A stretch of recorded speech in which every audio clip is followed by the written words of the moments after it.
Assalamualaikum warahmatullahi wabarakatuh. Perkenalkan, nama saya Farhan Hudawijaya dengan NPM 2021020239 dari Prodi Hukum Tata Negara kelas C. Adapun tujuan saya dalam membuat video ini dalam rangka memenuhi tugas UTS pada mata kuliah Fikih Mawaris dengan dosen pengampu Bapak Abdul Qadir Zailani. Tentunya pada video ini saya akan membahas tentang sistem kewarisan sebelum dan sesudah Islam. Pembahasan yang pertama yaitu sistem kewarisan sebelum Islam. Pada awalnya, sebelum Islam datang atau yang disebut juga dengan zaman jahiliyah, bangsa Arab Islam gemar melakukan peperangan dan bertindak tidak adil. Pada masa itu, kehidupan masyarakat Arab bergantung pada hasil perniagaan, jarahan, dan hasil rampasan perang dari bangsa-bangsa yang mereka taklukkan. Sebelum Rasulullah SAW diutus menjadi nabi, masyarakat Arab sudah mengenal sistem kewarisan yang berasal dari ajaran nenek moyang mereka. Oleh sebab itu, pada masa ini, pembagian warisan terjadi karena tiga sebab, yaitu yang pertama adanya hubungan kekerabatan, kedua adanya sumpah atau janji prasetia, dan yang ketiga adanya pengangkatan anak. Pertama, adanya hubungan kekerabatan. Para ahli waris pada masa pra-Islam dari golongan kerabat semuanya terdiri atas anak laki-laki yang sudah dewasa, saudara laki-laki paman, dan anak laki-laki paman yang sudah dewasa. Lantas, mengapa anak laki-laki yang belum dewasa dan perempuan tidak berhak mendapatkan warisan?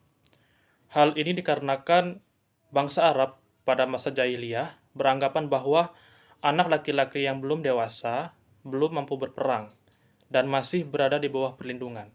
Sementara itu, perempuan dianggap mempunyai jiwa yang sangat lemah, sehingga tidak mampu berperang. Kedua, adanya janji atau sumpah prasetia.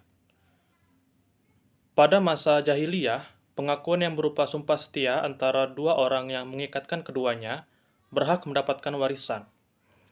Isi sumpah atau janji prasetia tersebut yaitu darahku darahmu, pertumpahan darahku pertumpahan darahmu, perjuanganku perjuanganmu, perangku perangmu, damaiku damaimu, kamu mewarisi hartamu, aku mewarisi hartaku, kamu dituntut darahmu karena aku, dan aku dituntut darahku karena kamu, dan diwajibkan membayar denda sebagai ganti nyawaku. Aku pun diwajibkan membayar denda sebagai pengganti nyawamu. Sumpah atau janji tersebut memiliki kekuatan hukum apabila kedua pihak melakukan ijab kabul. Setelah kedua pihak saling menyetujui, maka kedua pihak tersebut berhak saling mewarisi satu sama lain.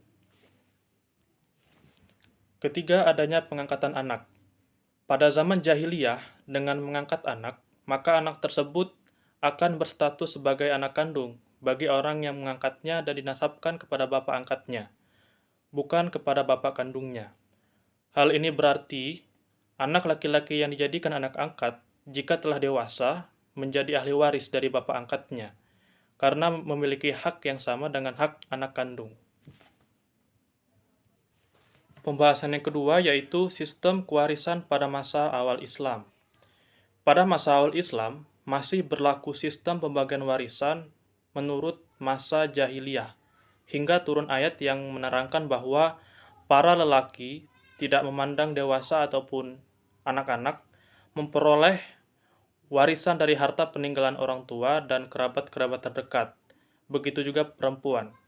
Sebagaimana Allah Subhanahu wa taala menjelaskan dalam Al-Qur'an surat An-Nisa ayat 7 sebagai berikut.